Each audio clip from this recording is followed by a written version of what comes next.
I joined Palatine about 7 years ago when it was a relative new fund. So they just raised the second fund. We're private equity focused. So we generally invest in well-established businesses. So there's now 2 funds that we're investing from.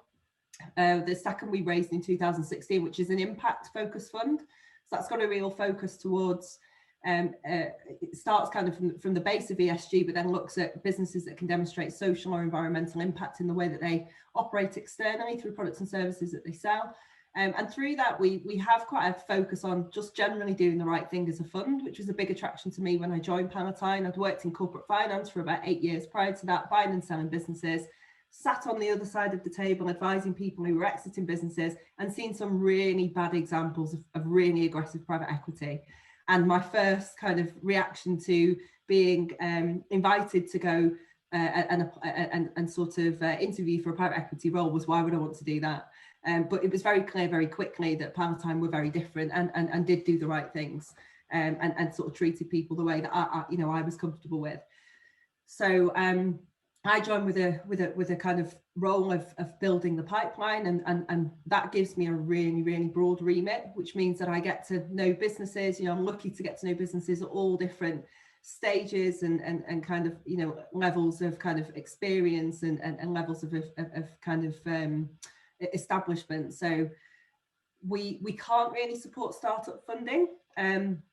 But what we tend to do is where businesses have, just started off and are looking for investment, is we very much look to build our own network so we can signpost them. And that's really where my involvement from Fund Her North came about. North Invest, so I got to know Helen and Jess Jackson just randomly, really. I'd started to go to a few of the pitch events out of interest of some of the businesses that were kind of popping up around Manchester. Got to know those ladies, both very impressive, both very big supporters of younger businesses, but most importantly, women in business. And we started to talk over, I think it was about July time last year. I was involved in an event with them in April. We started to talk about kind of things about the Rose Review, frustration at the very low level of investment that's going into female founded and female managed businesses, and whether there was something that we could do as a collective to kind of support and really drive some change. And that's where Fund Her North came from, really, was a few of us got together like that. And then we started to think a little bit bigger. So are there other investors that have female representation? So that we can approach to get involved. Let's start, on a northern basis. Palatine itself is a national business. My role is national, but I'm based in Manchester. From Manchester, very passionate about supporting northern businesses too. And so we decided to start with a northern focus, and hopefully we can roll it out more nationally. And really, when we first started out, we weren't 100% clear about what kind of help we were trying to provide. We just knew we needed to do something. And as we've evolved over the last few months, so first launch was in October, and that was sort of a few speakers that we got together, some kind of really impressive, high-profile individuals, people from UK Business Angels, British Business Bank, quite a lot of support from people who have a vested interest to do something about the findings of the Rose Review.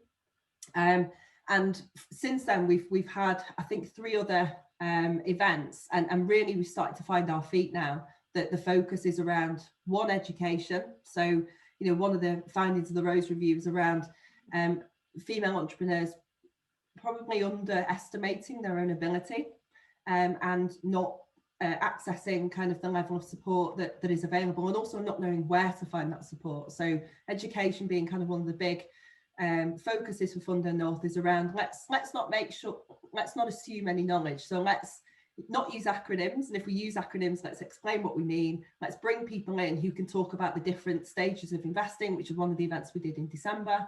And then most importantly, let's host events that facilitate connecting founders with investors. So pitch events, there's been 2 of those, there's more planned for this year.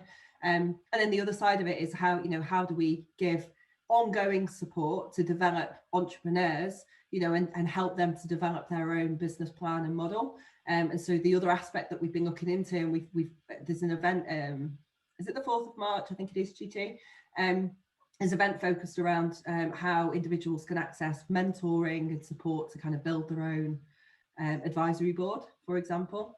And so we've got a lot more clarity as a group now around what kind of things we can do and where each of us sits within that kind of those different levels of requirements, and just really excited to see, how we can support entrepreneurs.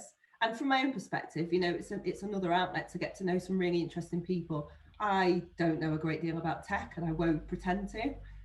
Always really impressed by what the likes of you guys are doing, and also the bravery you show in just launching these businesses and kind of being really resilient and kind of sticking with it when times are really tough, and they must have been tough in the last year or so.